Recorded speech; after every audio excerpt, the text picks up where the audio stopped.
Hey everybody, it's John from the Hustle Daily Show. Before we get into the news today, did you know that HubSpot launched an AI chatbot that helps you build awesome campaigns at scale with just a few prompts? It's called Campaign Assistant, and it's a totally free-to-use AI tool that will transform the way that you build marketing campaigns at scale. And the best part? It works seamlessly with all of HubSpot's marketing and sales tools to scale your output across email, social, and more. So AI your way into the most effective campaigns yet at HubSpot.com/campaign-assistant. What's going on, everyone? It's Friday, August 19th. I'm Zachary Crockett here with Juliet, Bennet, Rylah, and you're listening to the Hustle Daily Show.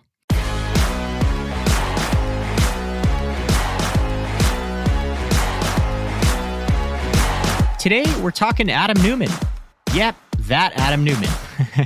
The guy who founded WeWork, spent a bunch of investor capital on booze and wave pools, and pretty much plummeted the valuation of the company from $47 billion down to $8 billion. But it's okay, he made out with $1 billion payday himself. Well, turns out that Adam Neumann is back. He's got another $350 million check to start his next venture.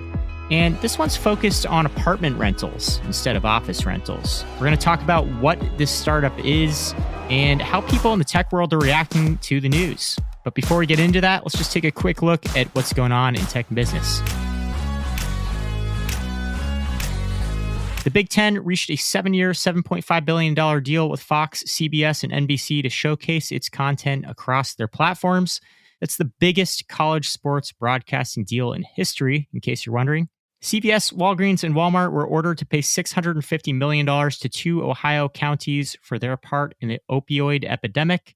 That's part of an ongoing federal litigation effort across multiple districts, so those numbers are likely to get bigger in the coming years. Kohl's is doubling down on Sephora. They're adding the beauty shop to about 1,100 locations, and they're hoping that's going to spur $2 billion in annual income by 2025. Snap is winding down development of those little $230 Pixie drones. That's just 4 months after they launched, and their reasoning, resource reprioritization. Burton, a family-run snowboard brand based out of Vermont, is exploring a sale that could value the company at $800 million.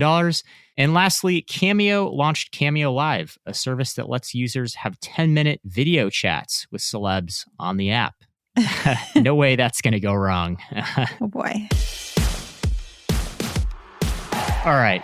Juliet, let's talk Adam Neumann here. Yeah, I'm excited about He's this. had a very long, interesting road.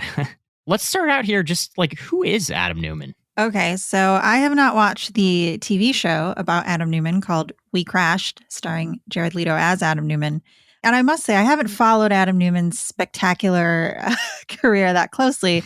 But basically, what he is best known for is he founded WeWork.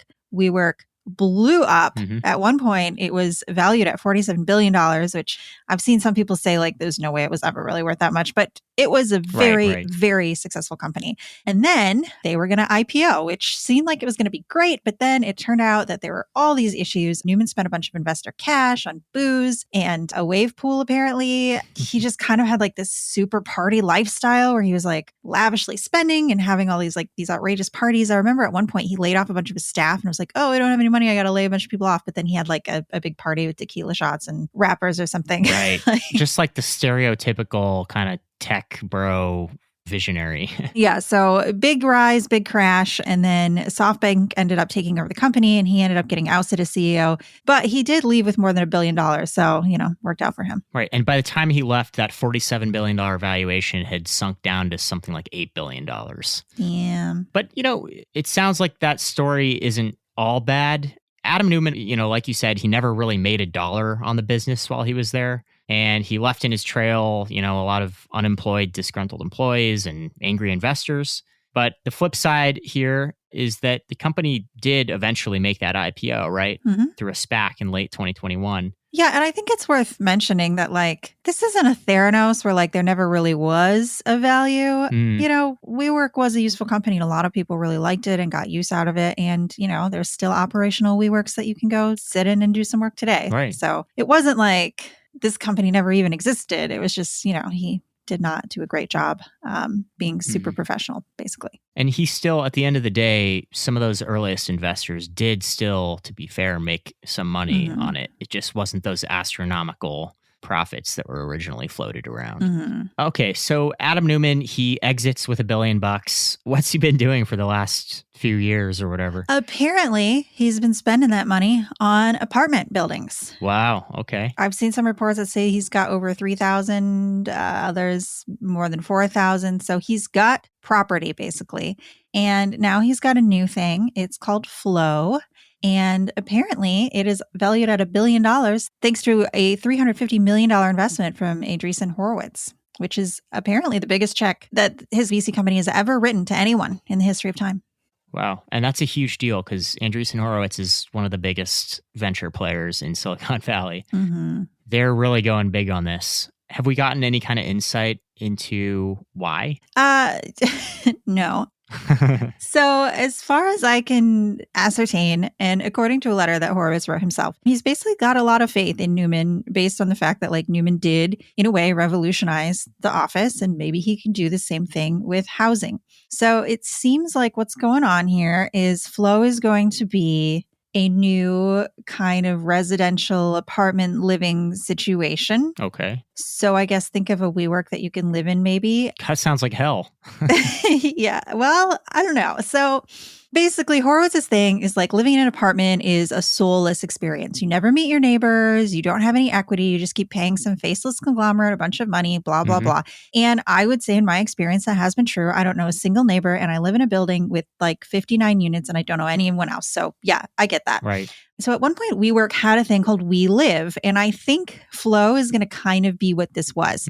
So We Live was an apartment, I guess. It came fully furnished, apparently. I read an article in GQ from someone who had lived there for 10 days to try it out, and they got a nice unit. It was small. It was expensive. It was like $3,500. It was on Wall Street, so that may contribute to part of the factor.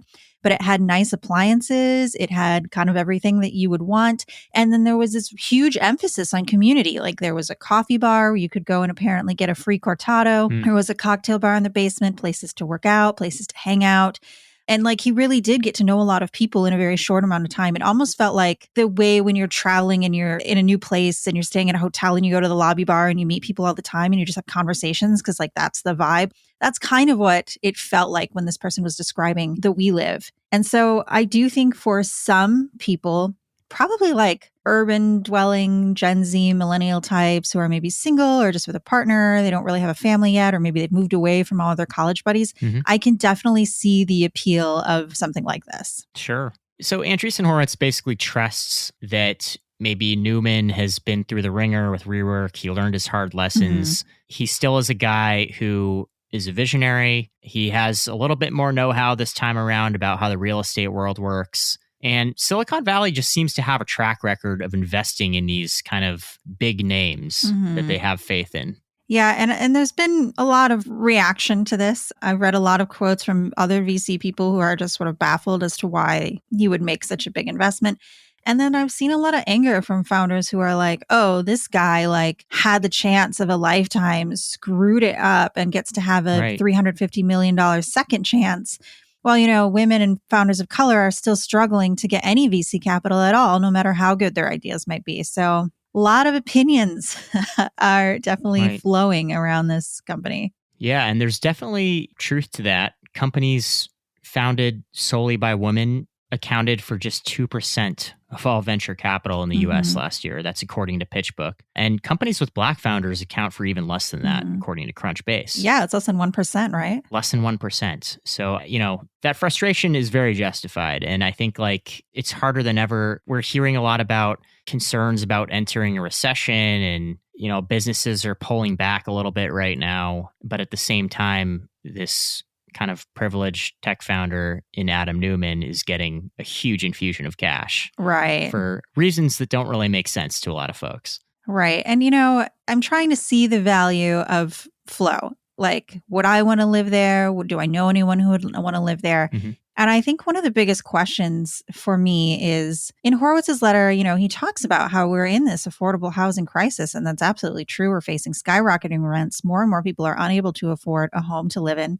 And my question, I guess, is like, how is Flow going to solve that? because I just feel like there will be this inclination to have all these bells and whistles like We Live had. Mm-hmm. And I can't imagine that's going to come cheap. So my question is, who's going to be able to afford to live in these apartment buildings? Right. And that's really an unknown at this point because we know very little about the business. And also there's a question of what does it mean to have equity? If you are a tenant here, what does it mean to have equity? A spokesperson told Forbes they're going to have a digital wallet.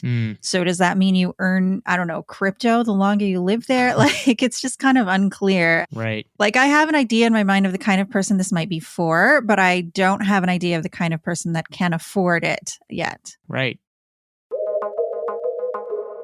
The rent crisis we're seeing right now is a crisis of affordability. Rents are up 14% in the last year over year in July. I don't think renting units for $4,000 or $5,000 a piece is going to help solve that problem. Has Flo been framed as an affordable housing solution? Not really, although in his letter, he mentions the crisis. So it's kind of like... Interesting. Okay, well, how does this solve it? And it reminds me of, there's a place not too far from where I live, and caveat being that I live in Los Angeles, so it's never going to be cheap, that is very similar to this. So it's $1,450 to live in an 8-bedroom house, where I think you get a little tiny room and then you share the kitchen and I think you have to share a bathroom. So this is already happening among people who are like, hey, I'm willing to pay a little less to have friends and share the cost. Sure. I think $1,450 is probably pretty affordable as far as Los Angeles goes, but... Oh, yeah, sure. But yeah. It sounds crazy, but yeah, it is.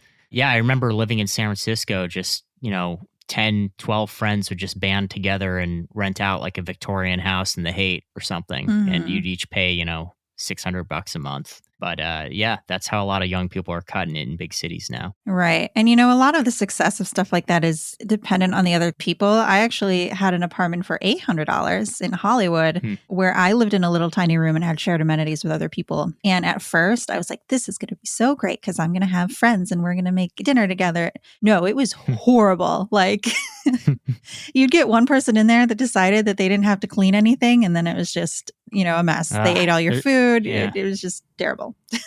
There's always one of those. Right. So there's one more interesting angle to this Neumann story that I wanted to talk about. It has to do with Mark Andreessen, one of the co-founders of Andreessen Horowitz. He's this very wealthy venture capitalist, and he's obviously betting very, very big on this new real estate venture. But he was embroiled in a little controversy recently of his own, right? Yeah, so apparently, despite the fact that he once wrote an essay about how it was time to build, and part of that being housing, he, I guess, was apparently not so much of a YIMBY, but more of a NIMBY when it came to his own neighborhood. And that means not in my backyard. Yes. No building. Right. He lives in Atherton, California, which, according to The Atlantic, is the most expensive zip code in the United States. Almost everybody there lives in like a really big house. Yeah. And the planning department wanted to increase the zone capacity of the town so that they could build smaller multifamily properties, which would have accounted for about 130 units by 2031, which sounds great, except he and his wife submitted public comment to the mayor and the city officials and were like, nope, not in our backyard, apparently. Wow. Which is kind of like, okay, well then where do you think you're going to put these flow buildings? Like, right. So Andreessen writes, he pens this article, Time to Build, and he's like touting all of the virtues of building and saying that America's problem is that we need to build more.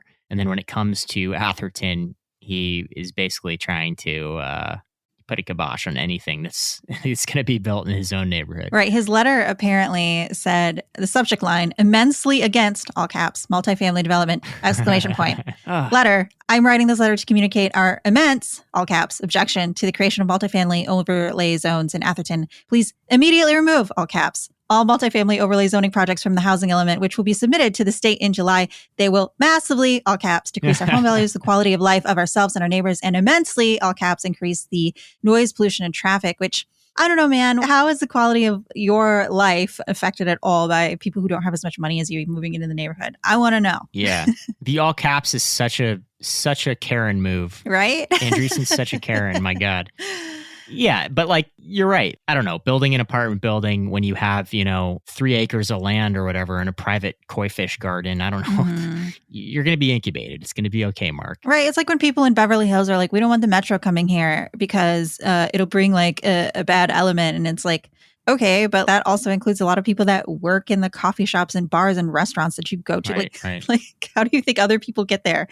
So I don't know, it's not like you can live in a private gated community with only people like yourself and have like a really colorful, vibrant experience. So I question that. Right, exactly. So now he's turning around and dumping all this cash into Flow. Is that kind of like his form of reparations for being a NIMBY? I don't know. Remains to be seen. Like for me personally, it's going to come down to, are these units affordable? Like if you really want to make a vibrant community with a bunch of people that can all help each other and be neighborly to one another, then you don't want just people who have a ton of money moving in. You want people who have all different sorts of expertise and work experiences. And like, I think that sort of community could be really cool, but it would just really have to be handled in the correct way. Sure. All right. So long story short, we don't really know that much about Flow right now.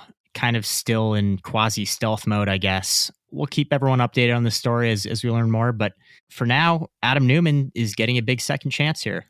Yeah, you do have to wonder how this is going to pan out. I'm sure somewhere in a back office, he got a stern warning about spending money on wave pools, Yeah, if he were smart, he'd be very careful and do the right thing this time because not everybody gets a second chance like that. Yeah.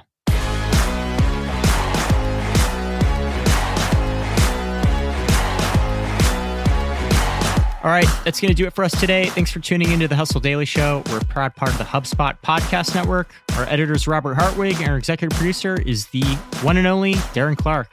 We've got a lot more tech and business coverage in our newsletter, and if you're not subscribed to that, you can go over to thehustle.co and get yourself signed up. We'll catch you all next week.